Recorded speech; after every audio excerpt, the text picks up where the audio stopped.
Welcome, beloved, to the Tending the Roots podcast, where we explore the frontier lands of new culture creation.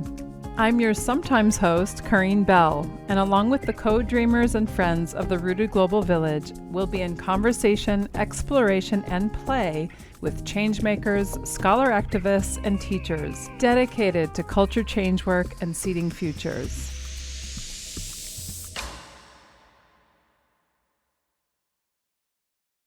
I am so very excited to bring you this conversation I had recently with someone that we love in Rooted. Her name is Akilah Richards. And Akilah is the founder of, and this is taken from Akilah's website, quote, "The Raising Free People Network, a social enterprise focused on resolving the ways that unexamined experiences with bias and oppression disrupt families and organizations' capacity to sustain a culture of belonging," end quote. My introduction to Akilah came when I read her book, Raising Free People, which, regardless of whether or not you're parenting or in the role of caring for young people, is a powerful read. Truly, at any age, this book is more than about how we raise our children as free people, but it's also about how much our own deschooling happens in the process. So in this conversation, you'll hear us explore a number of themes, including areas that Akilah's purpose involves, related to unschooling, deschooling, and schoolishness. Schoolishness, as I understand it, revolves around this notion that many of us have a learned relationship with our own knowing and wisdom, something that exists outside of ourselves in the hands of so-called experts and other authorities. And it's this idea that we may enter spaces in which there are clear hierarchies of teacher and student, and in which we are called or conditioned out of a relationship with wisdom accessed through our personal and collective bodies. And while in many cultural contexts, this is a pervasive experience, places of formal education perpetuate it so that it can become a lifelong orientation. In fact, I would say the structures that we are seeking to dismantle in some form, or that we are seeking to transform through what we're building together, rely on this learned orientation. So we explore this and what it means to disrupt that orientation, to go off map and nurture a connection to other sources of guidance. We speak about resistance as a roadmap, the normalizing of ritual, something Akilah refers to as accelerated intimacy, or the other AI, which is a pathway she's exploring to help folks break free from the ways in which we have become flattened within modernity and the hardened identity structures we've adopted, and how we flatten others in the process. And all of this informs what Akilah refers to as the savor, not savior, but a play on that word, the savor complex. Like, we got to savor this meal. So it evokes for me something slowed down, digested, and metabolized fully.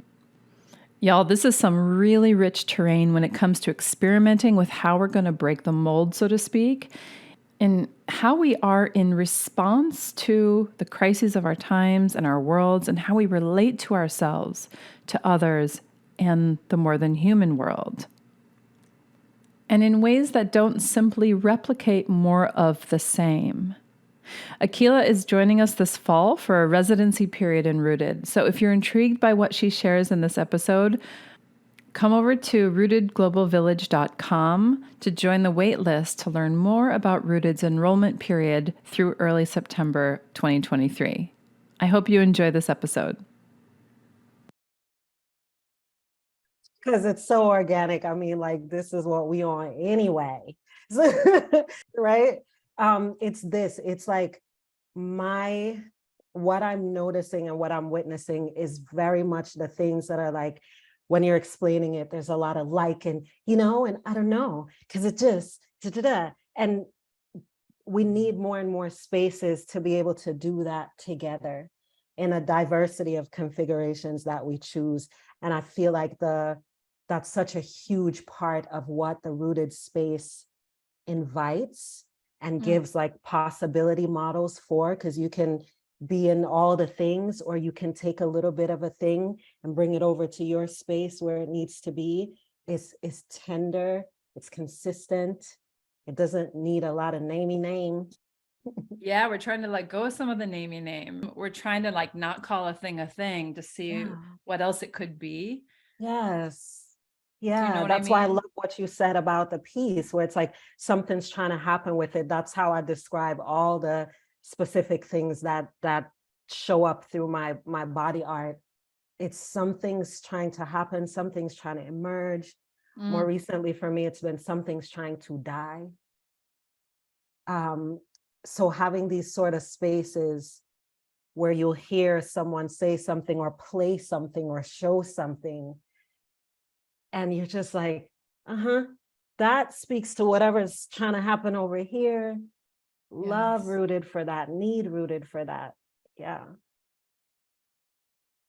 It's almost like feeling your way into the thing. Like there's not a lot of illumination in the sense that we can see clearly Yeah. what's happening, or we can name the thing, or we can evidence the thing, or we can, it's not necessarily always tangible, like you're saying, right? Some of it's inarticulable. It's Yeah. and it moves at the level of the unconscious, and we don't know what it's trying to do. And yet, how can we become bodies that are available to allow Yes. that kind of unfolding? That is so rare in my world. I don't know many spaces where you can, Mhm. where you can be with other bodies like that. No, not proactively anyway, right? It usually No. is often called in like an ambulance, as opposed to a thing that you could just like walk around in like socks. Like that level of thing. It's so important and so magical, and not magical in the sense like miraculous, Mm, magical in the sense like science, where it's like, nah, this and this just happen to do this. It's just, I yes. love how we are struggling to find words. And by we, I mean everybody, like Yes. words, what day it is, what time it is, messages. Even when I sent you the message to say I might be late, the slow response, auto, like things like that. Or me where I don't have an auto generator, you just know because I don't respond till I'm available. And Hmm. that's a conscious thing. I want to Mm, invite that disruption. I want us to have the conversation organically. Like mm. it's unschooling, right? It's so much discovery of like what's actually happening here and how is that butting up against what I expected or what I prefer or what's comfortable or how I perform good, Yes. like Yes. I mean, of course, I could immediately see so many parallels. I think from the first time we talked, with all of your unschooling work. I told you the first time we got you together, did. I devoured your book in a way that I devour few books, because it was so, and I think I also told you, like, my 7-year-old was all like jumping up and down on the sofa, like, Yes. yes, this is it. This is what I've been waiting for. And it's no wonder to me that this has been the kind of thread that's guided me into being a part of a space like Rooted. But I'm so curious to hear more from you around where this intersects actually with your work and unschooling, and what that, like, what the essence of that is, because I think you're describing it already, but I'm wondering if you could like make it, yeah, if you could put more Yeah. words to it. Right, And maybe not. I can play. It's first of all, I loved our point of connection, and I love talking about writing as its own alchemy, not necessarily great writing or saying Mm, exactly what you want to say, but all the time, you've probably heard me say, Karine, I struggle out loud. Like that's what writing can be. It's just struggling out loud. It's really a skill that I learned to embrace at another level through unschooling, because unschooling it went from something that we were like, okay, we want to free our kids from the confines of forced curricula and the school to prison pipeline and compromised Black girlhood. We have 2 girls, like all these things. It started out there, and then now I giggle at that thought, because then it evolved into well, what rights do we have and what rights do we earn? Like when do they get permission to go to sleep when they're ready to go to sleep, as opposed to when I say? What would it look like to still say, well, since you're freaking 4 and 2 and I'm tired, I do need you to stop at this particular time. You know, what does that look like? If it can't be what I would want, but I'm still thinking about someone's right to develop the capacity to be confidently autonomous, which doesn't just like happen when you turn 18. You got to practice that Yes. shit. It's like, then how am I moving different? So then it starts there and it's like, oh, okay, what did I learn from that? Okay, how am I moving different for me? In the ways that I get ready, whatever those rituals are, then how am I moving differently in my relationships outside of me? To email, what's my relationship to it? Just opens up so many spaces, and in those spaces is this way of being able to notice your performative lean or bend, which comes so much from schoolishness, right? Not just the classroom itself, but school-centric culture. Yes. And then we start to notice opportunities to first push back against that. And then over time to realize ain't nothing to push back against if you're just not focused on that. There's actually this whole rhythm that each human and other beings have that that doesn't require this predetermined structure. It's actually emergent structure. Yes. Yes. Right. And so that parallel is what I see, because I feel like that's so much of what Rooted supports. It's when the in between the thing I was and the thing that's trying to emerge, and the it's space to explore that, not just through conversation with words, but listening to something that someone's playing, right? Listening to something that how someone's holding themselves as they talk. It's like Rooted encourages us to be present to all of that. And in that is so much access to so much more of us.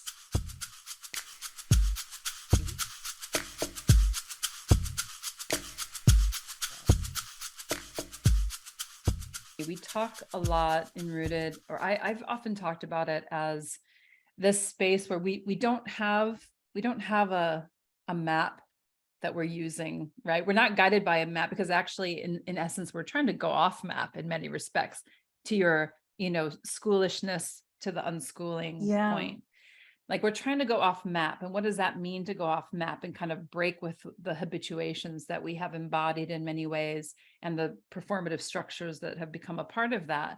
But we're not without a navigation system. Like that's the part that I think you just spoke to. Yes. And the emergent strategy, I mean, that you just spoke to so beautifully. And it does make me think of how I've cultivated that in my own life and through my children and through my journey parenting.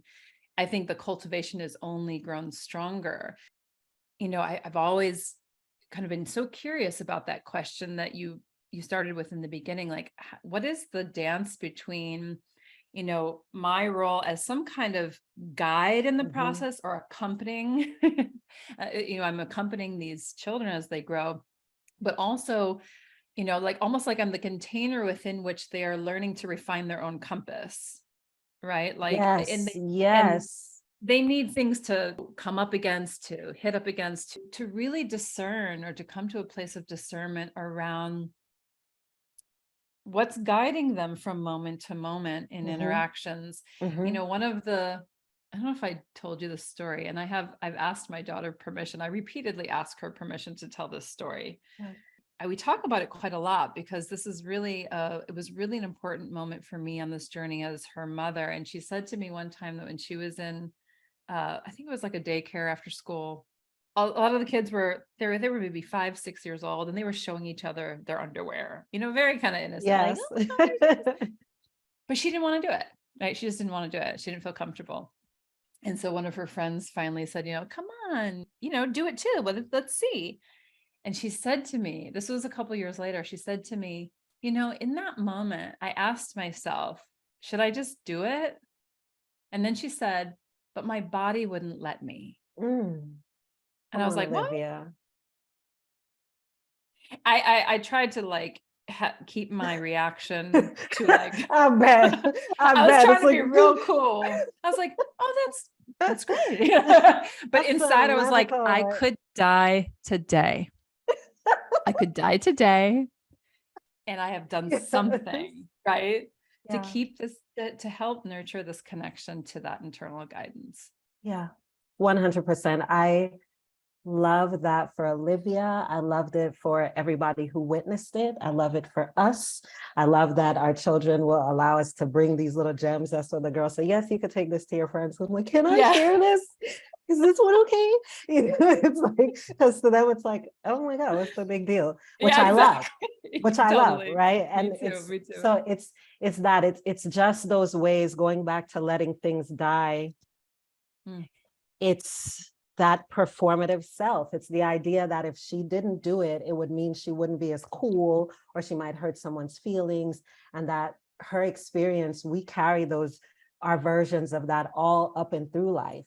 And so yes. these skills that we learn through this thing that we label as unschooling, which is really just this practice of intergenerational sovereignty, like what, you know, what it looks like to be free together, raising free people. That's where that language Mm, came from, because it mm, includes the self. Like if I were free from, and if I were free to, it's constantly asking those open-ended questions. If they were free from my idea about, and they could be yes. anybody, not just children, but especially children, because that's where Yeah. the major blind spot is. And the children that I'm talking about also include the ones in here, the 4, 5, 6, 7, 8, 9, 10, 11, 12, 13, all those versions that get stacked on top of until we get to adulthood, which is really Mm, just a chronological thing. And these things are still there. So when we can watch, I've been taking a lot the language of death and dying and funerals. We haven't spoken, so I don't know whether you know that I'm in seminary right now. I just finished my first no. year. And Wow. yeah, and Congratulations. Yeah. thank you. And it's been really interesting. And talk about emergent structure. I thought I was going for a particular thing, but Mm, after a year and change, I've now switched my focus to thanatology, the study of death and dying, because that's where the guidance is taking me. I had a funeral for myself in 2019 and the shit changed my life. Uh Akilah. yeah, and this feels all connected to me, and I know you can hold and feel Oh, all of that. Yeah. 100, 100, 100. Yeah. Yeah. Chris attended, our girls attended. I knew that it wasn't about finding a way to quiet this or right through that. It was like, no, she gotta go. She's actually ready to be laid to rest. No one can hear over her. And I did that procession. And since Mm, then, my life has really just been leading me to acknowledgement of grief and ritual around little d death, not a physical body dying, but the in service of life, death in service of life. Yeah. ooh. First of all, thank you for sharing that with me. I I would love to. I'm so curious about what that was, and of course, I want to be respectful of the Thank experience you. that it was for you. And come You on, it's know, us. We good. I know. Yeah. yeah, yeah, but I Yeah. mean, what you're saying is oh, there's so much that's coming forth, and we talk about death a fair amount. Well, not necessarily specifically death, but grief and grieving, Yeah. and the role of grief as like the great metabolizer and the composter, right? Like, Yes. Yes. And and I it's so funny. love that.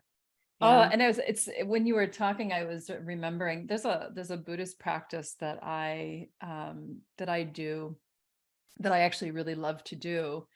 and it's called the charnel grounds practice. So it refers to the practice that monks have in like different parts of Asia, where they would go to the charnel grounds and meditate with the bodies, but they would meditate on their own death.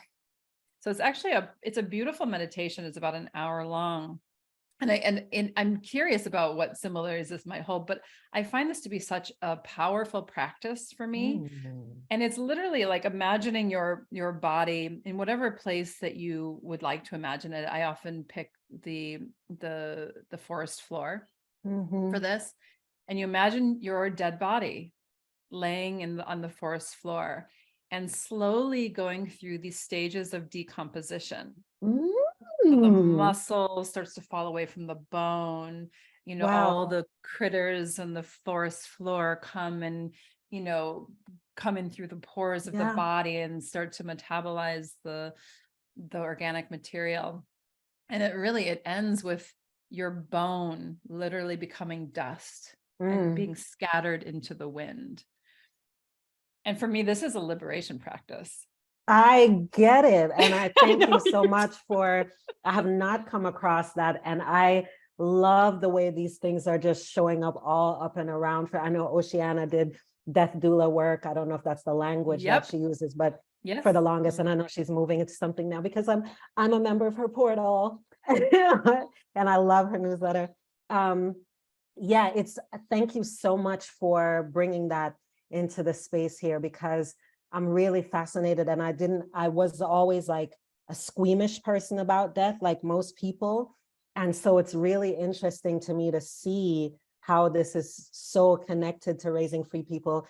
A lot of my community service hours during year one ended up being around hospice care, palliative care, and immersing myself in that world and being like, oh, so this is why. So now, and people are talking about this, but really, I see how I could support this. And so in December, this language of savoring came up for me, that like I'm invoking a savor complex, is what I say. I saw you write about that, and I wanted to ask you about the savor complex. It's all here in the mix, because it felt like for the longest, I was the necessary controller of my path, managing the things, directing shit, and then when we got into a more liberation-centric relationship with Marley and Sage, then I started to develop a different lens of control. And like, it wasn't just innately the best thing to do, as it turns out, to try to have as much control as possible. Some things need variables, they require them. Then it became, okay, this is okay. Then it moved over into, this is necessary. Then into, this is trustworthy, actually. Like this, as you said, the navigation system, not the map, right? All of that. Yes. And then seeing that I was at a point where I wasn't guiding my life. I wasn't designing my life. I loved the language of life design for a very long time. But now it's like, oh no, now I'm following my life because I trust it and me, these versions of we right here, this community of one. There's so much trust work here that really what I need to do, instead of trying to make something happen or control a thing, is to this 3-part thing that I call saviorism: acknowledging the harm in any moment, a big moment, a little moment. I'm thirsty, I ain't got nothing to drink. That's acknowledging the harm. I need to get something to drink, something larger. Acknowledge the harm, detangle yourself from it in some way. Okay, I'm not horrible to my body because I didn't get the drink. I actually just, whatever you can do to detangle. And then you can either notice a connection that you weren't able to notice before because you were in an old story, or you can make a connection that could not have been made. So it's this acknowledging the detangling and then being able to make this connection or notice it. That's what savoring is. And I feel like my path led me to this point now where it's like, I'm not chewing anything up trying to get the nutrients. It's like, let that shit melt in your mouth. Like, feel how it feels now. Open your mouth a little bit, see how it feels with the breeze. Put your left hand up. How to, like, Ooh, That's where you that's find me. beautiful. And that's a slow philosophy. Yeah. That's some slow ass shit. That's That some they ain't promising molasses. they ain't promising you no fruit in this lifetime.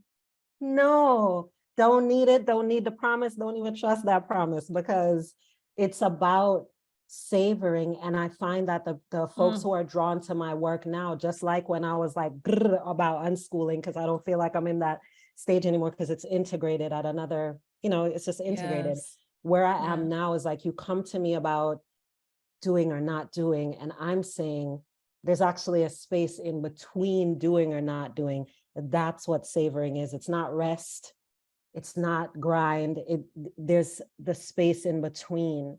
Yes. And that's what savoring is. And I feel like when there are simple things we can do to invoke a savor complex, so that we can move into this way of acknowledging harm in a moment, little harm, big harm, detangling from it in that moment, little ways, big ways, then saying, what do I notice from here? What do I witness? Wow. You've really given some powerful language to something that I feel like we talk about in some ways when we're talking about maybe how do we disrupt maybe what becomes habituated, if this makes it like you're talking about the in between. Yeah. So we're talking about this very liminal space that is like, not this thing, but not yet this thing. It's Yeah. like you said, it's the in between. Yeah. And that's the field of emergent possibility, right? We don't even know what could come from this, but then you're taking it to, this is what I'm hearing. So please, like, Phil, I'm really digesting this. This is so interesting to me. What I'm hearing in this is disentangling feels so key, especially when it comes to acknowledging harm. When we have a whole lot of shame wrapped up in the thing, and we know how insidious shame is in this, Yes. in the context in which we are often find ourselves, and it can be the barrier to just the humility that we and the word humility is related to the word humus, which is the earth, coming Okay, down come on with close to it. the Come on with it. ground, down to the earth, right? This is, Yes. but there's, ooh, in this disentangling, it's like, it reminds me as well of in somatic experience, and we talk about uncoupling this thing from this thing, right? So like Yes. all my narratives about blame and shame and all of that, they don't need to be wrapped up in this moment. That is it. What's trapped there? What's trapped? Like naming what is trapped, and not naming it like, oh, it's this and this is why and this is what happened. And no, Yes. just a little bit of the willingness to go into that darkness, and Yes. to see it as trustworthy, right? Everything I just that touched my womb. I just I touched my can womb when you said see that. and feel that. It's that that's what I'm struggling out loud with right now. It's like, what happens when you feel, for example, I work with a lot of recovering academics, and I love that language. That language was brought to me, and I'm like, Great. yes, I get it.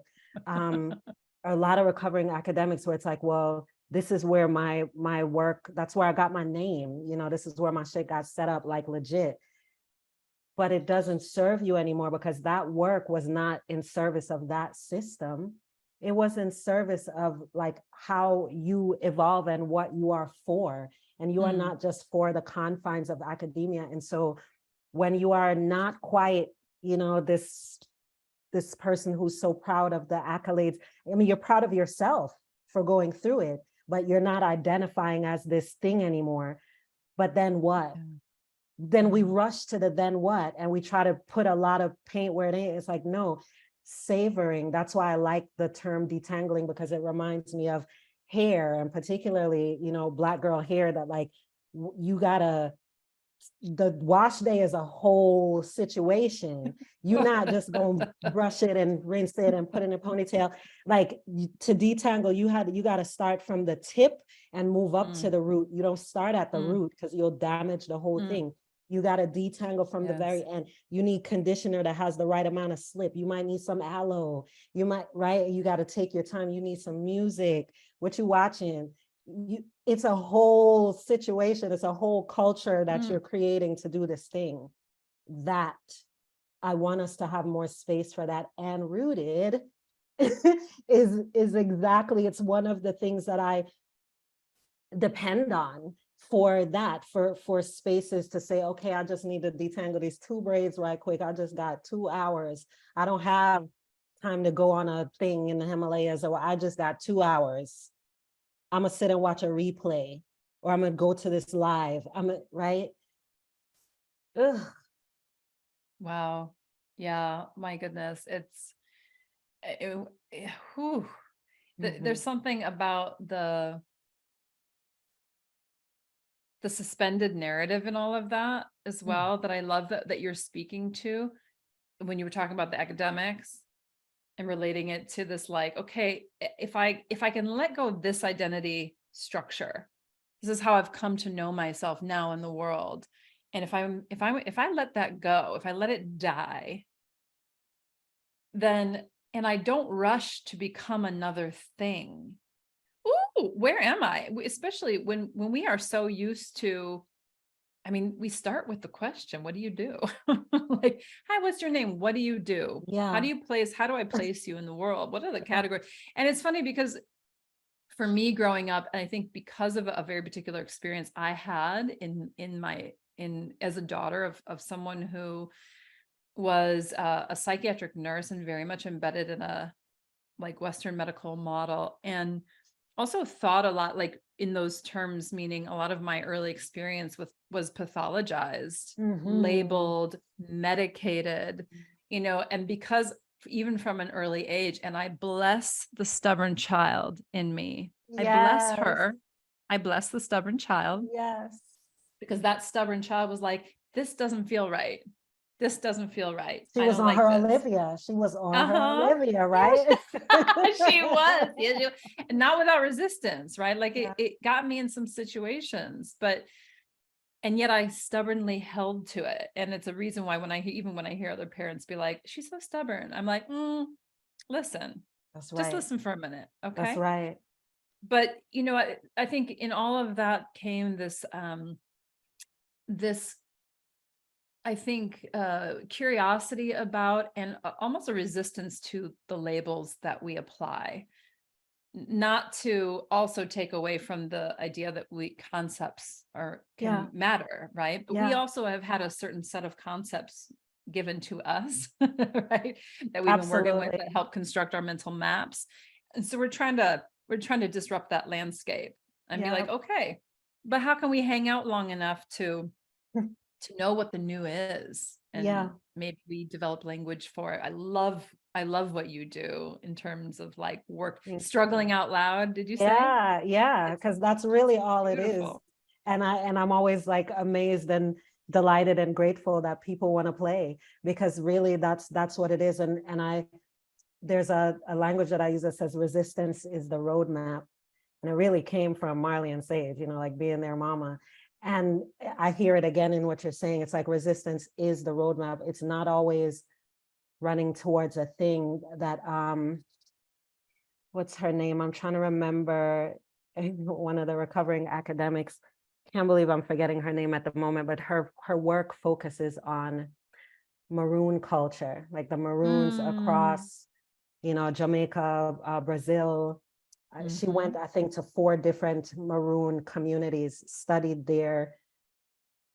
It's Crystal Menzies, Dr. Crystal Menzies is mm. her name.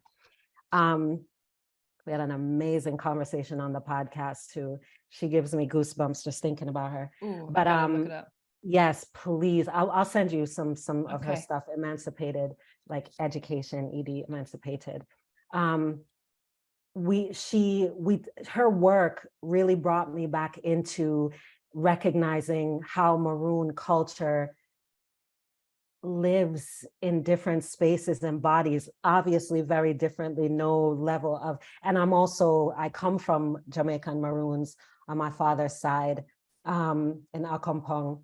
And one of the things is that sometimes you leave so that you have the space to be with the liminal. You leave for that reason. wherever you were was your situation. It wasn't a bloom where you're planted situation. It was a resistance is the roadmap. You go away so that you do have the space to acknowledge and detangle. And then you run back up in that piece with more of yourself and more of yourselves. Yes. And I think children are amazing at that. That's why resistance is the roadmap, because then it distracts us adults from the tendency to try to freaking figure out. And it's like, no, it's right there. If you just pay attention, if you even just react, I say to beginner unschoolers, just react to what you notice a little bit more than you like do a thing or construct a thing. That alone can help you to back away a little bit and be like, oh, I guess I didn't. Okay. What else am I not noticing? You know? Absolutely. Yeah. It's so interesting too. It reminds me of, and what we have often a lack of here is the role of ritual.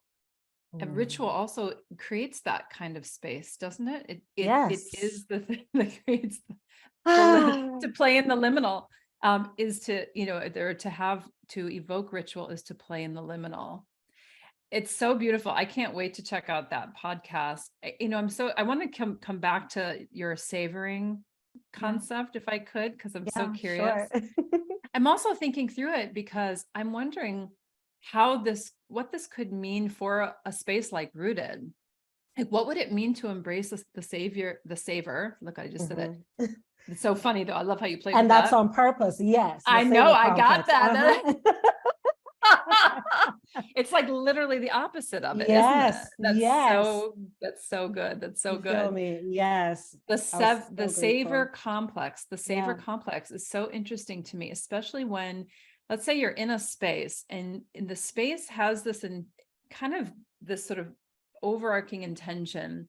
It's almost like an open question. How do we do this? How do we kind of do this thing, enter kind of borderland liminal spaces together, Mhm. disrupt these maybe entrenched ways of being, to stay in more liminal spaces Mhm.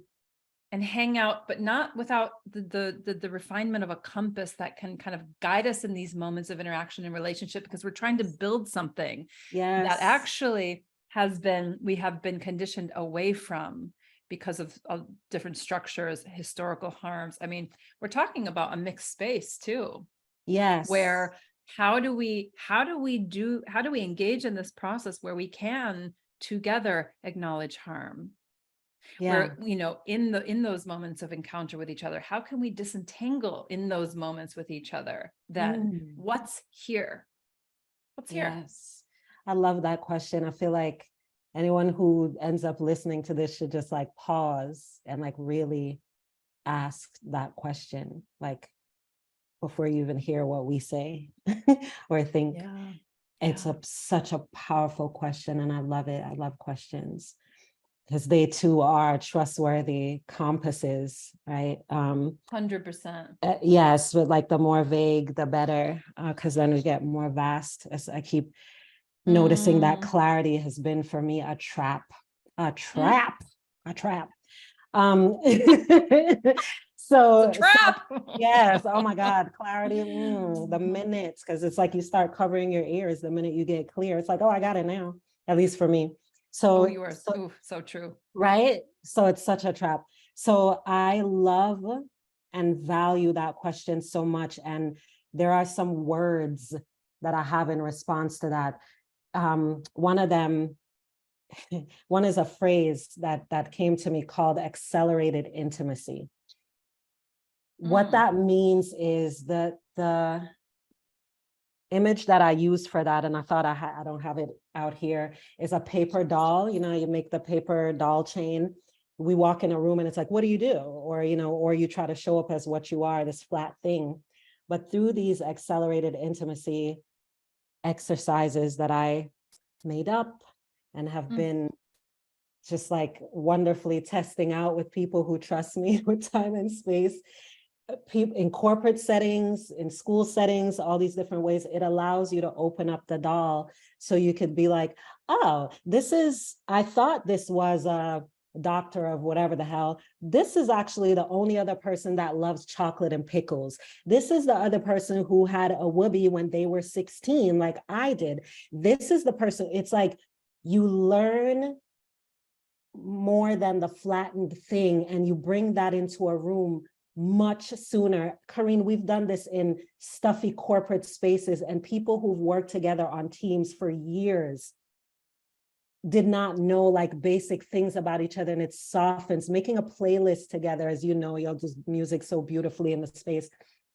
Another word I'll bring is interoception, right? Tapping these. So I do a lot of rituals with tea, with or any hot things, ramen, moving my clients through that process of all the senses, the 5 senses, that there's so many more, the 5 that we're aware of, and then also interoception, to practice that process, right? That acknowledging, detangling, and noticing.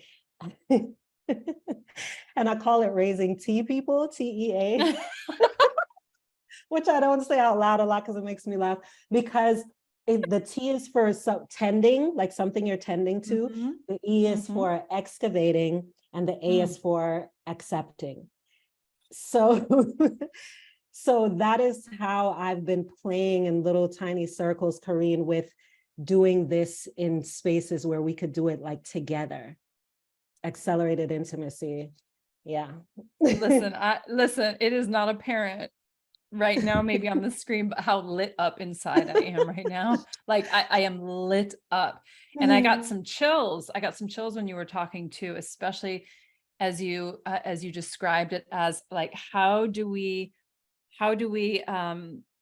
break free from the flattening that we do of each other when we enter a space, especially, I'm just going to say, in a virtual space. I think it even becomes even more possible. So true. So do you know true. what I'm talking about? Of like, because we can't even like feel right away each other's energy. It's all kind of, it can get all kind of wonky in a virtual space.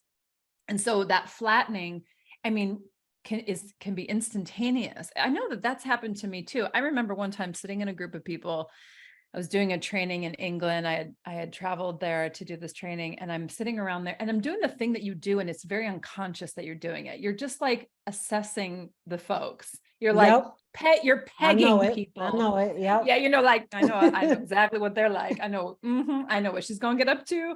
Like, and you're just doing it. Oh yeah. I'm finished. Gotcha. Like clocked. Yeah. And then one thing I've always really loved, and it's kind of a funny thing when I say this to people. Sometimes they look at me like I have 5 heads, but I love it when my perceptions are shattered. I love it when my perceptions are shattered, because I feel like I can literally feel my heart release and become available again to connection. Yes. I love that visual. I love that visual of feeling your heart release. Yes. It's like, oh, I get to now be curious about you. And I can suddenly feel into the richness of who you are without knowing anything, because you're a mystery to me. You're a beautiful, beautiful mystery to me. Yes. I used to do. Yes.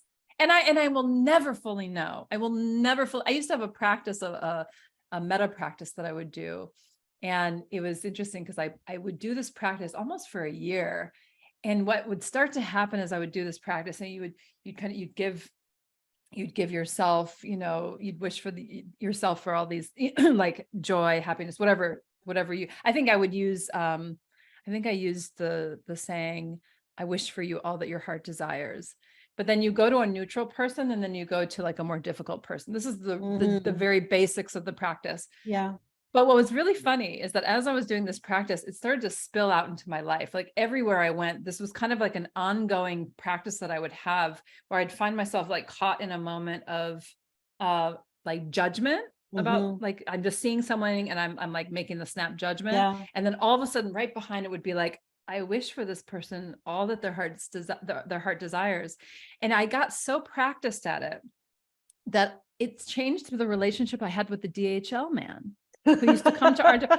Like, I'm serious. Like, he used to come to our door, and I was like all of a sudden this human being who I just had this very transactional relationship with, right? He brings me my packages. We say a quick hello. He's on his way. Suddenly he became this beautiful mystery.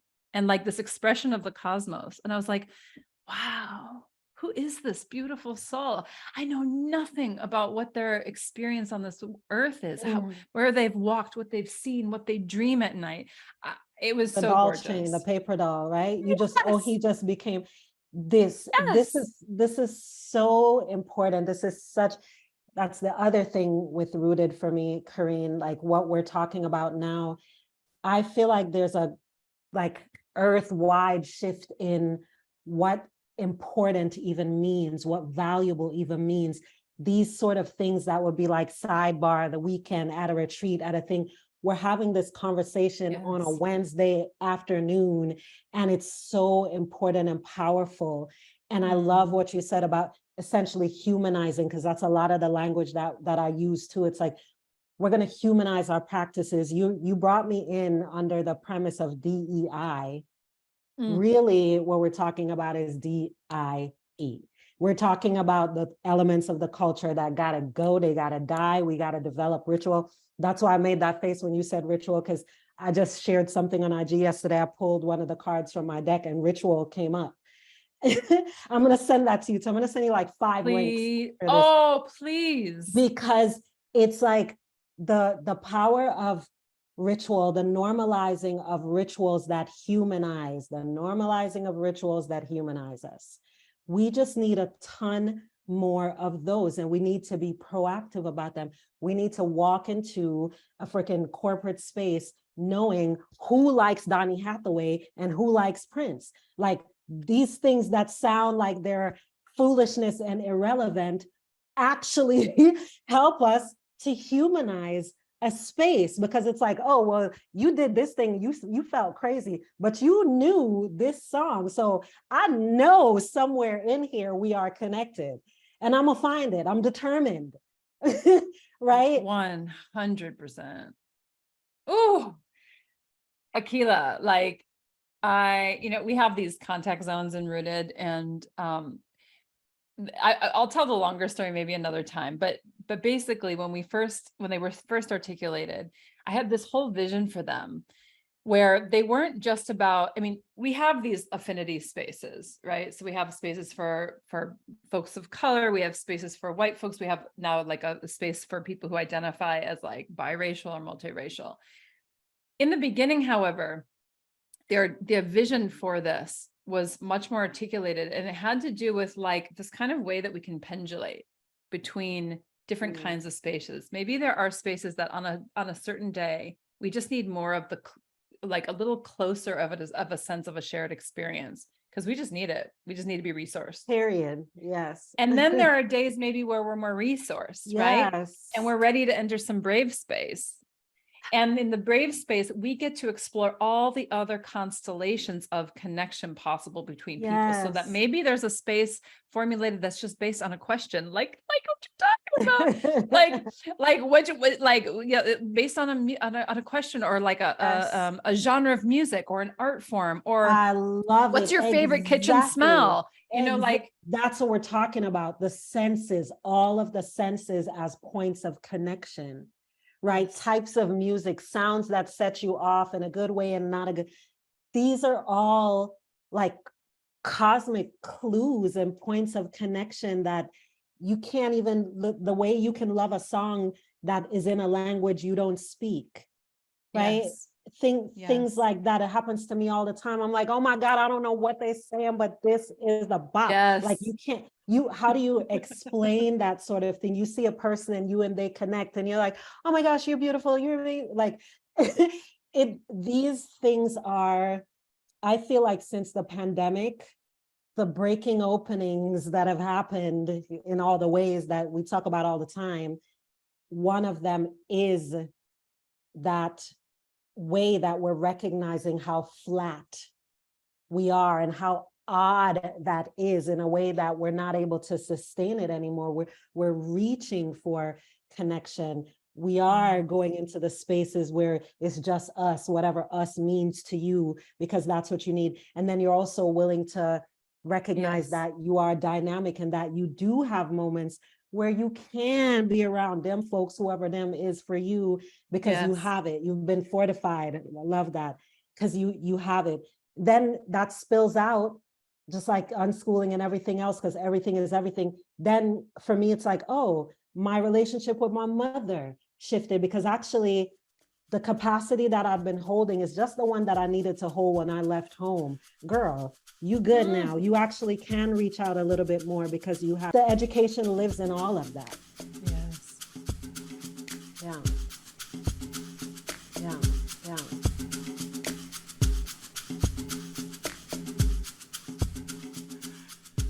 This is how we do every time me and you talk.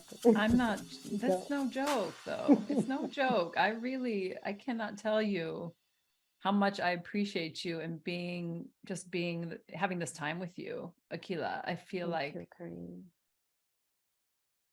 the unflattening, I love the resonance in all of it. And first of all, I'm just so glad that you are enrooted. Like, I think it's Thank you so much. because you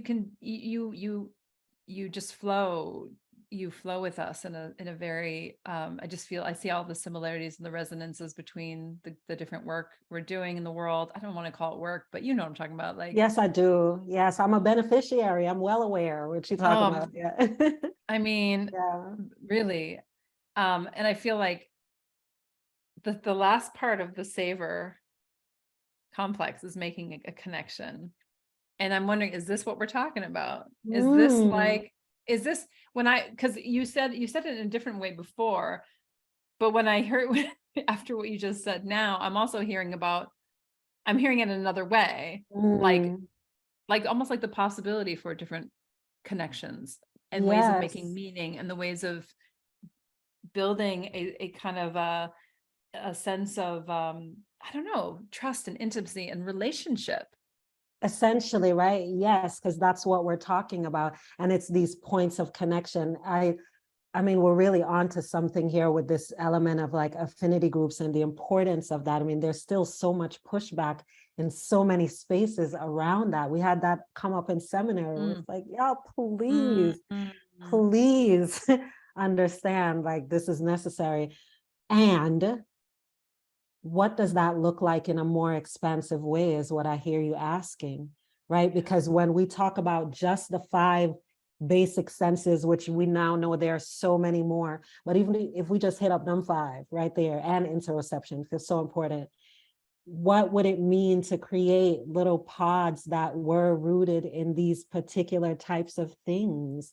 How much do you love doing your hair? Like, the relationship to hair is for some of us like ultimate ritual, church, tabernacle, all of that. Yeah. And what a violation of a social contract that says that we have to be in relationship in very particular ways, right? Like, thank you. My God. Now we're talking. Yes. It's such a subversion in like the most delicious way possible. It's the trickster, right? It's the like, you thought it was this thing. Let me just turn this upside down for you. You know what I mean? Like, my daughter's in circ school, and so we're having so much fun. We are having so much fun. I walk in at the end of one of her. It is the best. And I was like, she's got an aptitude for a lot of the kind of the tricks that they do, like the silks and all the aerial stuff. But I'm excited for her to get into the clowning too, you know? Yes. And to kind of like just to play with categories and to do all that, and do that trickster that thing. World is its own thing. You know, Sage was very interested in circ school for a long time. We even traveled and visited some, and that's when I started to learn about like clown culture. You know, and blew my mind. Yes. I'm fascinated by that, and just like improv, and it is such trust work, right? Oh my gosh. I have been on that tip. Okay, I'm in Los Angeles, so I was like, I think I've just been drinking the water here a little bit too long, because it's like, I'm like clown school. I'm going to actually starting to take a class at a clown school in LA. I love that. I think that is so interesting. Look at the threads. We need to talk more. We do. And I appreciate this time too, Karine. Like, I always want to, when we're talking real time, thank you. I just always have to thank you for the work that you're doing in the world. As I say, like, I'm such a beneficiary of it. And I feel like it's such a layered, complex thing to hold while you do life and be people's mama and be for yourself and do all the things. And I'm just like, and I know you don't do it alone. I know you're part of a team, but I'm talking to you right now and saying for all the things that you do to make it happen. Thank you. Yeah. Oh, Akilah, thank you so much. I'm going to savor that. Thank you for joining us today. We don't take for granted what it means to dedicate your time and energy to us, so thank you for listening. And if you're curious to learn more about what we get up to in Rooted, check out rootedglobalvillage.com or follow us on Instagram at tending.the.roots. Be well.